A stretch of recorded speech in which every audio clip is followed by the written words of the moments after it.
Okay, well, very good afternoon, everybody, and I declare the meeting duly open. And I want to say, as always, welcome to those members of our own club who have not joined us before on Zoom. I see Lord David Hunt. David, lovely to have you with us today, and you're going to be speaking to us in a few weeks. And Mustafa, I don't think I've seen you on here before, and any other members that I've missed who are here for the first time. We always have a number of visitors, and today is no exception because it's the club assembly. I notice that we have Brian Coleman, of course, our current assistant governor who looks after our club. And I haven't seen him yet, but I'm sure we will be joined by Shri. He's here. He is here, great. Shri, very here. warm welcome to you, Shri, who will be looking after us in his new job as the assistant district governor looking after the central clubs. So it's great to see them, and of course always good to see our district governor Tony Sharma, who supports our meetings very well indeed. June is Rotary's Fellowship Month, and I have to say how proud I am to be a member of an organization and a club that is so intolerant of racial and other discrimination that goes on in this world. As Rotarians, we should be disgusted by any form of racism or any form of discrimination in all forms, wherever it exists. And we do need to lead in trying to understand more and accept more about each other. The events in Minneapolis have appalled all of us, I'm sure. And I know that our district governor, Tony, has sent letters of concern and support to his equivalent district governors in America, where there are many problems at the moment. Because it's Fellowship Month, we've been contacted by a number of different clubs from different parts of the world. I have had a greeting from Rotarian Thu Zor, who did come to visit the Rotary Club of London during my year. He is the president-elect from 1st of July in the Rotary Club of Yangon, which of course is the capital of Myanmar.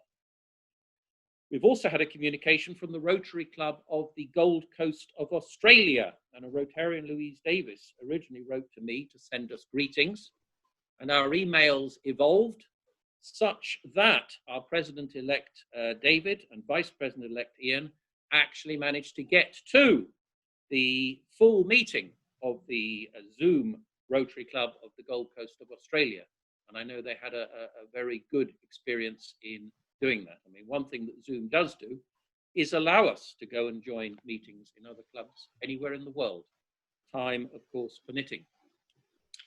Clive, could we just see if we've got, or who we might have from overseas with us today? And if I could ask them, please, as Clive introduces you, just to tell us what is going on in your part of the world in terms of COVID and lockdowns. We've got Tim Moore, of course, from Brussels.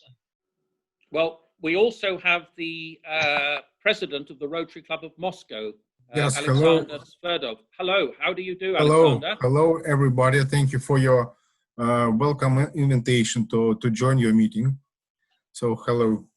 It's welcome. Fantastic to see you, Alexander, and I believe it's your 30th anniversary of your club this year. Is that right? Yes, exactly. It was last Friday. So we have officially 30 years ago, our club, the Rotary, started at Russia, and our club was established 30 years ago.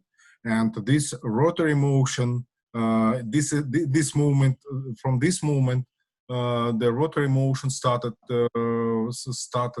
in Russia. Fantastic. And can I ask how many members you have, Alexander? So today, unfortunately, we have not so many members, just 10 persons.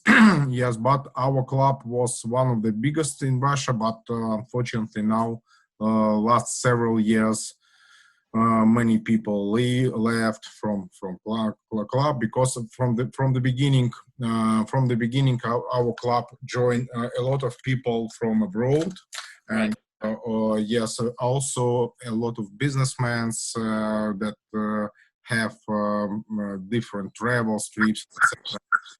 So, but today we are strong.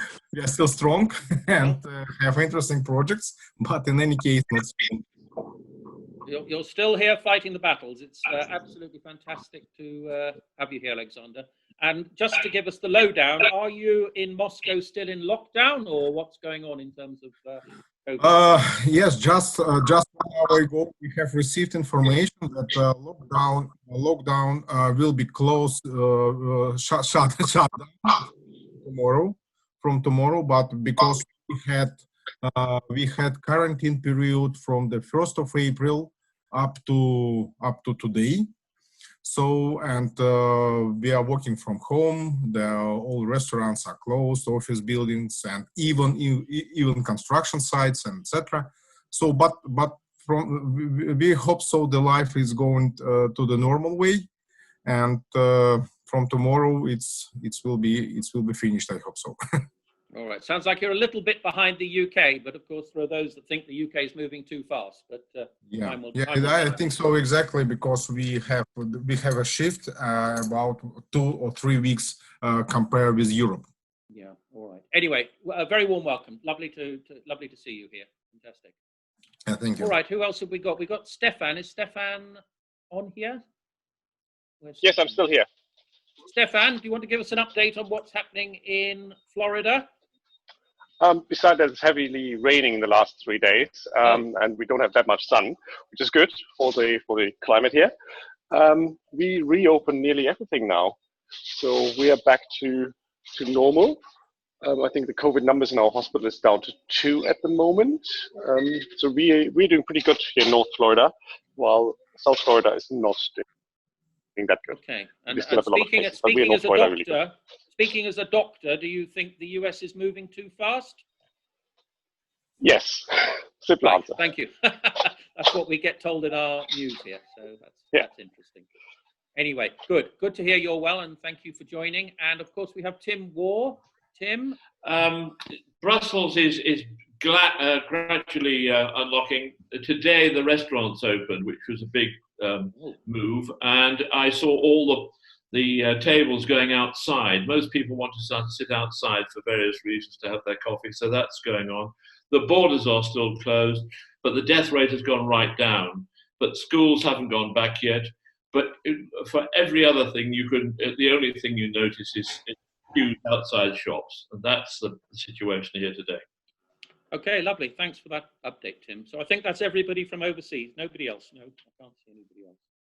All right, let's move on to members' news. I did tell you, I think the week before last, maybe last week, that Gordon Warren, past President Gordon Warren, one of our honorary members, had suffered a mild heart attack, probably as a result of the chemo he had started to undertake. The fantastic news, I've got this through Harry, thank you Harry, our almoner, is that Gordon is now back home. It was only a mild heart attack. Gordon is back home and is planning on resuming his chemo in 2 or 3 weeks' time. And Harry also managed to find out that Gordon had spent 4 or 5 weeks, many, many years ago, in Israel. So I sent him the recordings from our Tel Aviv trip, our Israeli trip that we undertook last week. And he came back to me and thanked me very much and said he would watch them. There's about 9-10 hours worth of watching to be done. But he really appreciated that, given that he knew quite a lot about Israel and that God is his subject in any event. We are also delighted, of course, to see Vasi back. She was not with us last week. She was ill. She was in hospital. Vasi, you're having a pretty bad year, but you are looking good now. Would you like to say anything to us, Vasi? Tim. Well, I just want to say a very big thank you, a very sincere thank you to all of you who actually have been keeping in touch with me and supporting me and sending me your greetings, emails, text messages, telephoning me even in the hospital and back home. Your warmth and support is overwhelming. And thank you so much. And it's so lovely to see all of you. It really has lifted my spirits up again to be back at the Rotary Club meeting. Thank you, Tim. Okay, Vasi, great to have you here. Okay, so 2 things have happened since we met last week. The first was last Wednesday when the Rotaract Club of London was chartered and they held their very first meeting. And we had about 8 or 10 of us from the Rotary Club of London attending their Zoom meeting. And Tony Sharma has written as follows in his weekly communication. I suspect this is the first Rotaract club to be chartered in the UK during lockdown, and well done to all those involved, particularly President Tim and his team from the Rotary Club of London. This enthusiastic group of young people, what a great way to talk about me and the other members of the Rotary Club of London. That's a joke. Okay, he wasn't talking about us. This enthusiastic group of young people are keen to serve their community, the wider world, and have fun at the same time. Their inaugural president is Captain Sean Minton of the US Army, who is currently studying at King's College as a Rotary scholar. And although he is currently not supporting a regulation US Army haircut, his energy and drive in getting the club started is to be applauded. So really fantastic news. We are the sponsor club. You will, from now on, hopefully be hearing through Sabrina quite a lot about the Rotaract Club of London. We hope they will come to some of our events, and we hope we will be invited to some of their events, and it's important that the two link together. The second thing that has happened since last week is that my president's trip to Israel has gone ahead, albeit by Zoom. We had 2.5 hours every day from Tuesday to Friday inclusive of an amazing tour of all the main sites. We had 3 days in Jerusalem and 1 day basically along the coast. And it was a great trip. If anybody didn't join the trip, but they want to actually get copies of the recordings of the Zoom trip, please contact me and I will send them to you. Our lockdown appeal, our club lockdown appeal, has now raised over £13,000, including gift aid, which is absolutely fantastic. And I remind you that at the moment we are collecting for 4 children's charities: Roald Dahl's Marvellous Children's Charity, the Rainbow Trust, Brainwave, and Kids Out. And with a small top-up, hopefully coming from our own charitable trust, the aim is to be able to pay each of those charities £2,500 by the end of June. Okay, now we are going to welcome back 2 rejoining members. And I was going to hand over to Clive. I am just welcoming Alda and Ritu back to the club. Is there anything you would like to say by way of an introduction? They're former members, and we're pleased to see them back with us. And they were both sponsored originally by Vasi, and it is Vasi who has encouraged them to come back again. Yeah, well, thank you, Vasi, and well done, Vasi. And Alda and Ritu, on behalf of all the members of the club, it's absolutely great that you have decided to come back to the club. You left for various reasons, but you're now coming back to us, and I hope you're going to stay with us now through thick and thin, through Zoom, and then whenever we can get back to proper meetings, at our proper meetings, whenever you can make it. We look forward to your contribution to the club. So well done, and thank you very much indeed. Thank you. Thank you. I'm going to ask you all now to raise your glasses, whatever glasses you may happen to have near you, and remaining seated, we will drink the loyal toast, our loyal toast, to the Queen. The Queen. The Queen. Now, the main part of we've got three things to get through now. We have our annual general meeting, to our secretary, Ian, to take charge of that. We'll then have our quarterly business meeting, which I will take charge of. That will be extremely brief. And then probably, almost definitely, most importantly, we will have our club assembly. And our president-elect, David Johnson, will be introducing himself and the members of his team. Just before we go to the annual general meeting, if you are a member of the club, there would be a strong preference if just for this part of the meeting, you can show your faces so that if there is any nodding, voting, or anything to be done, we know that it is you there and not someone else. So could you please, if you don't mind, show your faces for just the AGM part of the meeting. And I gather we are quorate, and I have very much pleasure in handing over to our Honorary Secretary, Ian Balcombe, to conduct the AGM. Thank you, President Tim and Rotary Fellows. I trust you can all hear me. The notice of meeting has been submitted, and with Clive's assistance, I'll display that, I hope.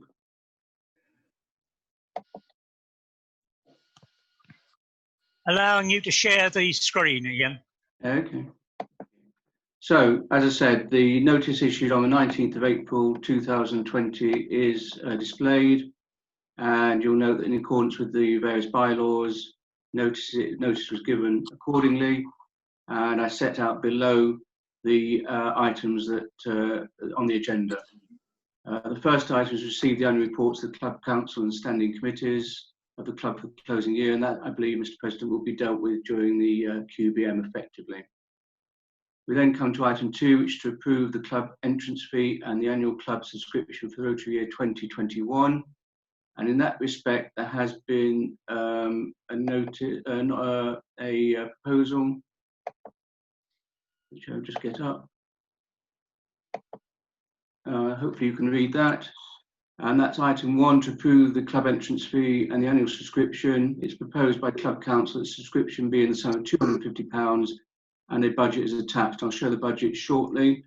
And the reason for that is that subscription has been held at a sum of £270 for some years. District Council has lowered the per capita rate or fee that it levies, and it's requested that this saving is passed on to club members. This saving, together with the costs saved as a result of COVID-19, enables the subscription to be reduced to £250. It's hoped that members will make a donation to the COVID-19 appeal, which has been set up by the club. And Hugh, if I can ask you to speak to that, I'll just display the your budget there. There we are. Is it up now? Good. Revised budget, yes. Thank you. Apologies for that. Okay, that is the budget for next year. As Ian has indicated, because district has lowered the fees by £16 and other small savings through not meeting at the charter bill, the good news is that we have reduced the subscription probably for the first time in the history of the club, and we reduced it by £20 to £250. And I trust this will have the club's agreement. And may I say, when I'm speaking to you, can I ask you, please, that you pay your subscription this year on time? Year after year, come the end of July and August, we're still phoning and trying to get people, members, to pay the subscriptions. It's very frustrating, it's time consuming, and it's costly. Can I ask you, please, to pay your subscription on time by the 1st of July? That would be much appreciated. And I hope this subscription has your approval. Thank you very much. I should, Mr. President, I should have pointed out that the budget has already been sent with the original notice and has subsequently been sent once again. So all members got copies, apart from the one we can see on the screen at the moment. And I believe the best way of voting on this is to assume that everybody is in agreement unless they indicate otherwise. And Clive, perhaps you can just whiz through the screen and see if anybody's disapproving, as it were. If you hold your hand up. Well, if anybody is disapproving, can you please unmute yourself and announce? That's the quickest way. Yeah, okay, thank you. Thank you. I don't hear any dissent. So we can take it that is then approved. Thank you all. Is this document now showing the nominations and resolutions? Clive? Yes.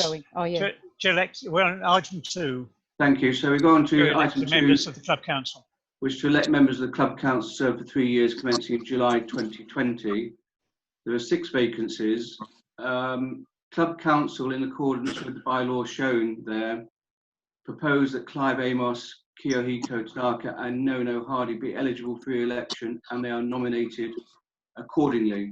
Again, can we have the approval or disapproval, if any, of that from the members? Again, if anybody wishes to disapprove, can you please unmute yourself and announce? I hear nothing, so I take that as approval. Thank you. So they are accordingly nominated. And in addition to that, nominations have been received in respect of Nikki Stone, Duchess Williams Alonga and Isabella Jones. all those named, being Clive Amos, Keo Heiko Tanaka, Nono Hardy, Nikki Stone, Duchess Williams Longer, and Isabella Jones, are therefore duly elected, and I'm sure we'd wish to congratulate them. Then come to it's item 4 on the agenda, but my item 3 there is to re-elect honorary members for the Rotary year 2021. Current honorary members are His Royal Highness the Duke of Edinburgh, Dame Esther Ranson, General Shaw Clifton, Commissioner Dr. Arthur Thompson, Colin Morby, past President Reverend Gordon Warren, Janet Kirk, and Lady Antonia Fraser, and it's proposed that they be re-elected, and in addition that Bob Graham be elected as an honorary member. And again, I trust that has the approval of the meeting, and if anybody disapproves, can they please indicate? Could you please announce if you have any disapproval? I hear nothing, Secretary Ian. Thank you. Which then takes on to appoint a club auditor. And Hugh, if you can put, I believe you have a nomination. Oh, yes. I'd like to nominate President Tim McAndrew as our auditor or examiner for the accounts. And I have spoken to Tim, and he has expressed his approval for that. Thank you. So it's therefore proposed that Tim McAndrews be appointed to club auditor examiner. And again, can we have any indication of any disapproval? Clive, can I ask a question, please? Yes, Colleen wishes to ask a question. Just as a protocol, can a existing president or president in situ review the accounts of the year that he audited the accounts, the year that he was president? Or I'm just wondering, I don't want to get Tim into a interesting position.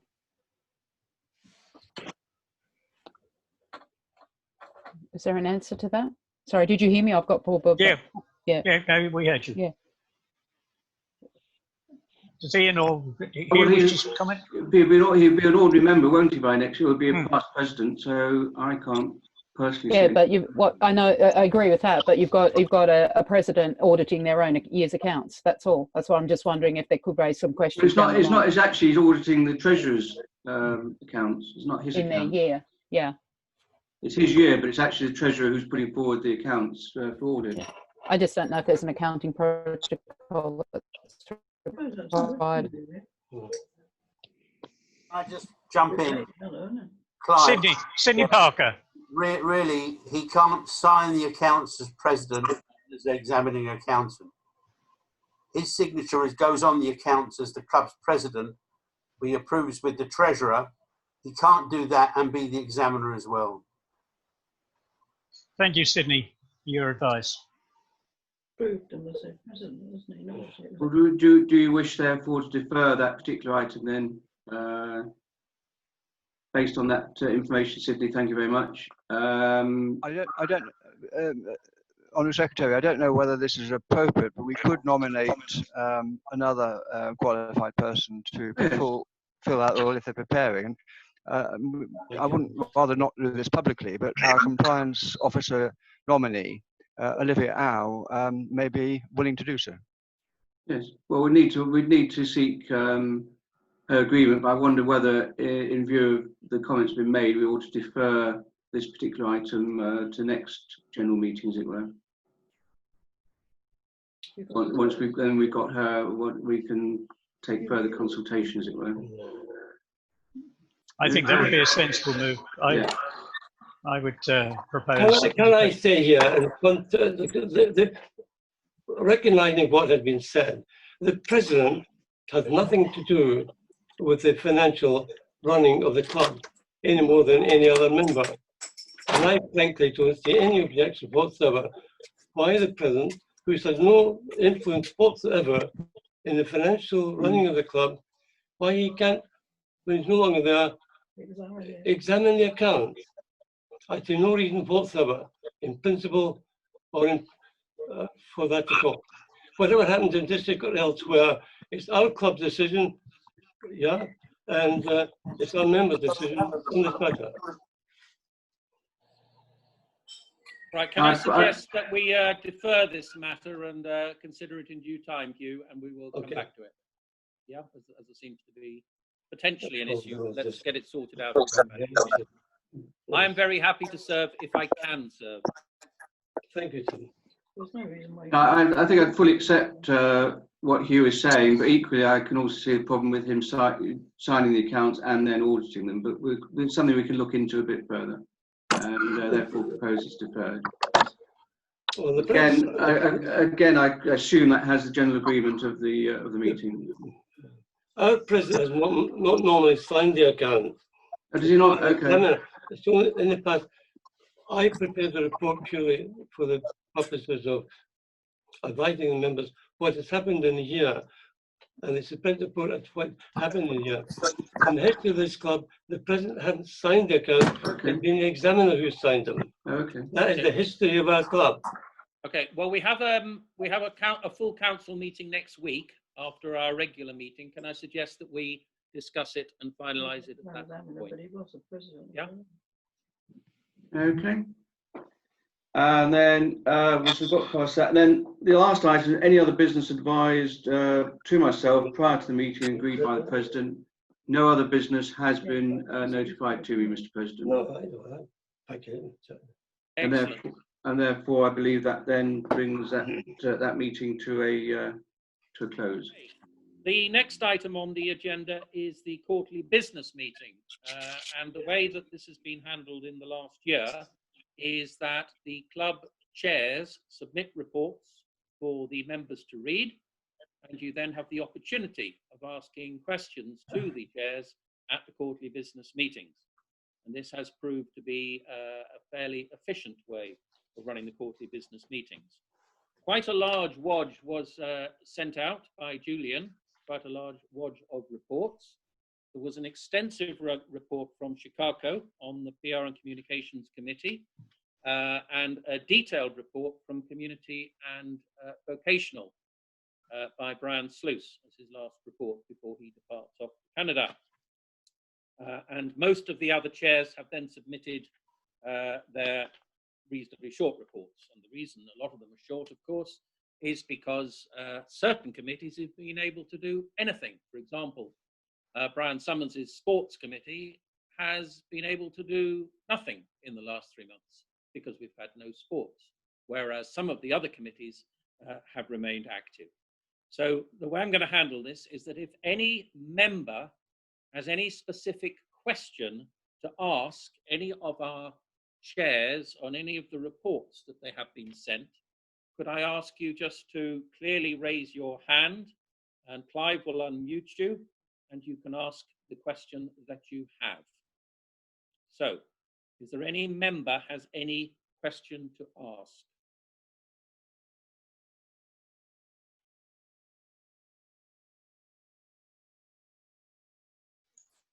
I'm looking at the first screen. I don't see any hands raised. I've now moved to my second screen. I see no hands raised. I'll move to the third screen. I see no hands raised. I see a lot of people are hiding, but they've got the videos off, but I don't see any hands raised, President Tim. Okay, fine. Thank you very much. That's our quarterly business meeting dealt with. So we now move on to our club assembly. And I'm going to hand over to our president-elect, David Johnson, who will be introducing himself, for those that don't know him too well, and then introducing his team for the forthcoming year.